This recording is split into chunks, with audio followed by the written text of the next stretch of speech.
అందరికీ నమస్కారం. సనడే క్రికెట్కు స్వాగతం. India versus England.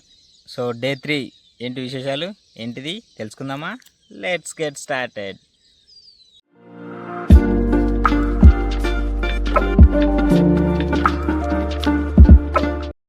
So starting అయింది, బాగుంది. స్మృతి మందన, ఎస్తిక బాటే చాలా బాగా బ్యాటింగ్ చేస్తున్నారు అనుకునే టయానికి టక్కున వికెట్ పడ్డదబ్బా. లెగ్ సైడ్ ఆడుతూ బ్యాట్గా చాలా స్లైట్గా టచ్ అయ్యేసి వికెట్ కీపర్ ఎమీ జోన్స్ చేతిలో పడిపోయింది. స్మృతి మందనం వికెట్ వచ్చింది. ఓరి బాబు, ఇది ఎక్కడిదిరా, మంచిగా 70 మీద ఆడుతుంది. తను ఒక్కడే కన్సిస్టెంట్గా రన్స్ కొడుతుంది. ఫస్ట్ ఇన్నింగ్స్లో 85 కొట్టింది అండ్ సెకండ్ ఇన్నింగ్స్లో 70 కొట్టింది. సో తను ఒక్కతే మంచిగా బాగా ఆడుతుంది అనుకునే టైంకి అవుట్ అయింది. ఇక నెంబర్ 4లో జమీమా వచ్చేసింది. జమీమా ఎప్పుడైతే వచ్చిందో తన మీద అయితే చాలా ప్రెషర్ పెట్టారు. అబ్బా, నాకు చూస్తేనే అర్థమైపోతుంది. చాలా ప్రెషర్ పెట్టారు. ఎంత ప్రెషర్ పెట్టేసరికి 3 రన్స్ ఏం కొట్టింది. అంతే 3 రన్స్తోనే అవుట్ అయిపోయింది. సో తర్వాత హర్మన్ప్రీత్ కౌర్ వచ్చింది. హర్మన్ప్రీత్ కౌర్గా మెల్లగా ఒక్కొక్కటి రన్స్తో, ఎస్పెషలీ ఎస్తిక బ్యాటింగ్ చేస్తున్నప్పుడైతే తన గ్యాప్స్ ఫైండ్ చేయగలుగుతుంది. అంటే తను కొట్టే ప్రతి రన్ను కూడా గ్యాప్స్లో కొడుతుంది అనమాట. కానీ మిగతా బ్యాటర్స్ ఎవరైతే వచ్చారో అంత కొట్టింది అయితే ఏం లేదు బాస్. అంతగా వాళ్ళు పెద్దగా చేసింది ఏం లేదు. తను కూడా ఒక 30 40 కొట్టింది హర్మన్ప్రీత్ కౌర్, అంతే. తను కూడా అవుట్ అయ్యి వెళ్ళిపోయింది. సో వస్తారు కొద్దిసేపు ఉంటారు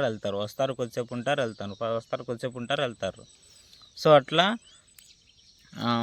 ఫస్ట్ సెషన్ అయిపోయేసరికి, అంటే లంచ్ టైం అయ్యేసరికి 96 రన్స్ కొట్టింది. జస్ట్ ఒక 30 ఓవర్స్లో 90 రన్స్ కొట్టేసింది.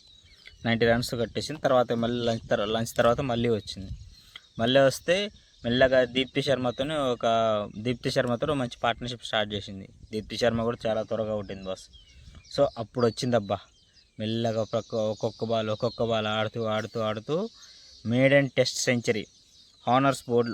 ఇక్కడ లార్డ్స్ గ్రౌండ్ ఎలా ఉంటుంది అంటే ఇలా ఉంటుంది అనమాట. అంటే కొద్దిగా టిల్ట్ అయి ఉంటుంది. టిల్ట్ అవ్వడం వల్ల ఏంటంటే అక్కడ బ్యాటింగ్ చేసినా, బౌలింగ్ చేసి 5 వికెట్ హాల్ చేసినా, బ్యాటింగ్ చేసి సెంచరీ చేసినా సరే అక్కడ ఒక స్పెషల్ ఆనర్ బోర్డు ఉంటుంది. ఆనర్ బోర్డులో నీ పేరు ఉంటుంది. సో డే టూలో ఏమో మనం ఏం చేసాం, క్రాంతి గౌడ్ తన పేరు ఎక్కించుకుంది. డే 2లో క్రాంతి గౌడ్ పేరు ఎక్కించుకుంది. ఇప్పుడు డే 3కి వచ్చేసరికి అదే ఆనర్ బోర్డులో ఎస్తిక బాటే పేరు ఉంటుంది. ఎందుకంటే తను సెంచరీ చేసింది. 115 కొట్టింది. సో ఇద్దరు ఆనర్ బోర్డుల మీద ఇద్దరు ప్లేయర్ల పేర్లు ఉంటాయి, క్రాంతి గౌడ్ అండ్ ఎస్తిక బాటియా. తర్వాత వాళ్ళ బౌలింగ్ కూడా చాలా బాగా చేశారు. ఇక సోఫీ ఎకిల్స్టన్ మెయిన్ స్పిన్నరు, తనే బాగా బౌలింగ్ చేసింది. తను 5 వికెట్ హాల్ తీసుకుంది. అదే ఆనర్ బోర్డులో సోఫీ ఎకిల్స్టన్ పేరు కూడా ఉంటుంది. బట్ ఆడింది ఏంటంటే ఇక చేశారు. వచ్చేటోళ్ళు వస్తారు, చేయటోళ్ళు మెల్లగా. తర్వాత ఎస్తిక బాటే అవుట్ అయింది. తర్వాత రీచా ఘోష్ వచ్చింది. రీచా ఘోష్ కొద్దిసేపు ఆడింది. యాక్చువల్గా ఎప్పుడైతే అప్పటికే 400 లీడ్ వచ్చేసింది. అప్పటికే 300 అయ్యేసరికి 400 లీడ్ వచ్చేసింది. కాకపోతే అప్పుడు రీచా ఘోష్ ఏంటంటే 30 మీద బ్యాటింగ్ చేస్తుంది. 30 మీద బ్యాటింగ్ చేయడం వల్ల ఏమైందంటే ఇక సర్లే తన 50 చేద్దామనేసి 50 చేయడం కోసం ఆగిర్రు. ఎప్పుడైతే తన 50 అయిపోయిందో వెంటనే తీసుకొచ్చారు. కాకపోతే ఇక్కడ వచ్చిన బాధ ఏంటంటే మనకు వచ్చిన లీడ్ ఎంత అంటే 457. మనకు వచ్చిన ఇండియన్ టీంకి వచ్చిన లీడ్ ఎంత 457, 457. ఇప్పుడు వాళ్ళు చేజ్ చేయాలి. అక్కడ టీ టైం అయిపోయింది. సో టీ టైం నుంచి వాళ్ళని పట్టుకొనేసి ఇక పదండి మనం చేసేద్దాం పదండి అనేసి రెడీ చేసి బౌలింగ్ తీసుకున్నారు. ఇక వాళ్ళు బ్యాటింగ్ చేశారు. ఫస్ట్ ఓవరు కొద్దిగా ఏం లేదు. ఫస్ట్ సయాలి సద్గరే వచ్చింది. సయాలి సద్గరే మంచిగా బౌలింగ్ చేసింది. తర్వాత క్రాంతి కూడా వచ్చింది. అబ్బా ఏం వేసింది బా. కానీ ఇక్కడ ఒక విషయం చెప్తున్నా బాస్, తనని మనం ప్రాపర్గా ట్రైన్ చేసి, అంటే ఇంకా ఇంప్రూవ్మెంట్కి చాలా స్కోప్ ఉంది. తను కానీ ఇంప్రూవ్మెంట్ చేసుకునేసి నడిపించగలిగితే, ఇప్పుడు మన ఇండియన్ మెన్స్ టీంలో మనం బుమ్రా గురించి ఎలా అయితే మాట్లాడుకుంటున్నామో, ఇండియన్ ఉమెన్స్ టీంలో క్రాంతి గౌడ్ అనే పేరు పడుతుంది. ఎందుకంటే she will become the one of the lethal బౌలర్గా తయారైద్ది. కాకపోతే తనకు ప్రాపర్ ట్రైనింగ్ ఉంది. ఐ హోప్ తనకు ఎలాంటి గాయాలు ఎస్పెషల్లీ తనకు ఎలాంటి గాయాలు అవ్వకూడదు. ఎందుకంటే గాయాలైతే కెరియర్స్ అన్నీ మారిపోతాయి బాస్. గాయాలైతే చాలా మారిపోతాయి. సమీకరణాలు మారిపోతాయి, ఫిట్‌నెస్ మారిపోద్ది. నువ్వు వేసే పేసు, ఎందుకంటే తను మంచి పేస్, రా పేస్ ఉంది తన దగ్గర. ఆ పేస్‌తోనే వేయగలదు. సో పేస్ ఉండదు. సో పేస్ తగ్గిపోద్ది. అప్పుడు ప్రెడిక్టబుల్‌గా అయిపోతారు. సో చాలా ఉంటాయి. అందుకనేసే ఎప్పుడు కూడాను గాయాలు అవ్వకూడదని కోరుకోవాలి. ఇంకా వన్ ఆఫ్ ది లీథల్ బౌలర్‌గా తయారయ్యిద్ది. ఎందుకంటే నేను ఎందుకు చెప్తున్నాను అంటే ఇన్ స్వింగర్ వేసింది తను. ఫస్ట్ ఓవర్ ఫస్ట్ బాల్ ఇచ్చింది. అంటే second over first ball Tammy Beaumont batting చేస్తుంది. తను ఇంకా ఏ బాల్ని ఫేస్ చేయలేదు. నాన్ స్ట్రైక్ రన్ నుంచి స్ట్రైక్ రన్లోకి వచ్చింది. తను ఏం చేసింది, ఫస్ట్ బాలే in swinging delivery on to the stumps. In swinging delivery on to the stumps వేసింది. బోల్డ్. ఫస్ట్ ఓవర్ ఫస్ట్ బాలే వికెట్ తీసిపోయి చేతిలో పెట్టి, కెప్టెన్ చేతిలో పెట్టింది. ఇదిగో నా పని నేను చేసిన అనేసరికి అసలు ఏ రేంజ్లో మన వాళ్ళు ప్రెషర్ పెట్టారంటే అసలు వాళ్ళకి ఇంగ్లాండ్కి ఊపిరి సలపనీయకుండా చేశారబ్బా. అసలు ఏ మాత్రం సలపనీయలే వాళ్ళకి. పట్టా మంచి అసలు ఈజీ రన్స్ అయితే ఎక్కడి నుంచి రావట్లేదు, రన్స్ రావట్లేదు. ప్రెషర్ పడుతుంది. వచ్చిన వాళ్ళు వచ్చినట్టే. తనతో పాటు ఇంకొకరు ఉన్నారు అంటే టెస్ట్ ఫార్మాట్లో ఇంకొకరు మంచి ఎఫెక్టివ్గా బౌలింగ్ వేస్తున్నారంటే స్నేహరాణా. చాలా బాగా వేస్తుంది స్నేహరాణా.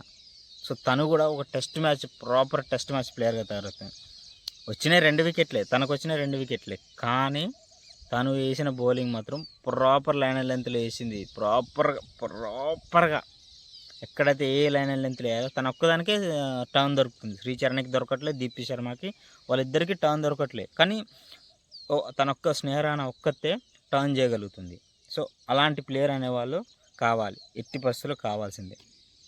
సో ప్రెషర్ పెట్టేసేసి 130/6 ఇప్పుడు అదనమాట ఇంగ్లాండ్ పరిస్థితి. డే 3 స్టంప్స్ అయిపోయేసరికి, ఈరోజు డే 4, డే 3 అయిపోయేసరికి 130/6, 130కి 6 వికెట్లు పడిపోయింది. ఇండియా గెలవడానికి 4 వికెట్లు కావాలి. వాళ్ళు కొట్టాలి అంటే 357 ఇంకా కొట్టాలి, ఇంకా 350 కొట్టాలి. అది ఇంపాసిబుల్ టాస్క్. కాకపోతే ఏంటంటే వాళ్ళ వికెట్ కీపర్ ఏమీ జోన్స్ ఎవరైతున్నారో ఫస్ట్ ఇన్నింగ్స్లో కూడా హాఫ్ సెంచరీ చేసింది. ఫస్ట్ ఇన్నింగ్స్లో కూడా హాఫ్ సెంచరీ చేయడం వల్ల ఇప్పుడు ఈ ఇన్నింగ్స్లో కూడా చాలా బాగా ఆడేసి ఒక హాఫ్ సెంచరీ పార్ట్నర్షిప్ వచ్చింది. బట్ సరిపోదు బాస్. ఎందుకంటే వచ్చిన వాళ్ళు వచ్చినట్టే వెళ్ళిపోతున్నారు. మెయిన్ బ్యాటర్స్ ఎవరైతే ఉన్నారో వాళ్ళు టామీ బౌమౌంట్, మాయాబ్ వచ్చారు, అట్నే naught square brunt, Heather night, ఇదే టాప్ 4. ఈ టాప్ 4 ఇది టాప్ 4. ఈ టాప్ 4 మొత్తాన్ని తీసి అవతల పడేసారు. సో కింద ఉన్న ఎమీ జాన్సన్ పోరాడడం అంటే అది కరెక్ట్ కాదు. బట్ విజయానికి చేరువలు ఉన్నాం. అలాగని చెప్పేసి ఓవర్ కాన్ఫిడెన్స్గా తీసుకునేసి ముందుకెళ్ళొద్దు. జస్ట్ కొట్టేసుకుంటూ వెళ్ళిపోవడమే. వికెట్స్ తీయాలబ్బా. వికెట్స్ తీయగలిగితే మ్యాచ్ తొందరగా అయిపోద్ది. మేబీ ఈరోజు లంచ్ టైం కల్లా అయిపోతుంది, చూద్దాం.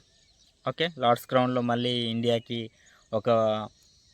అందరూ T20లో సరిగ్గా పర్ఫామ్ T20 సెట్ బ్యాక్స్ నుంచి ఇప్పుడు మళ్ళీ టెస్ట్ మ్యాచ్లో విన్నింగ్ వరకు వచ్చారు. సో చూద్దాం, లెట్స్ సీ. మ్యాచ్ అయిపోయాక ఓవరాల్ రివ్యూ కూడా మాట్లాడుకుందాం. Okay, thanks for watching.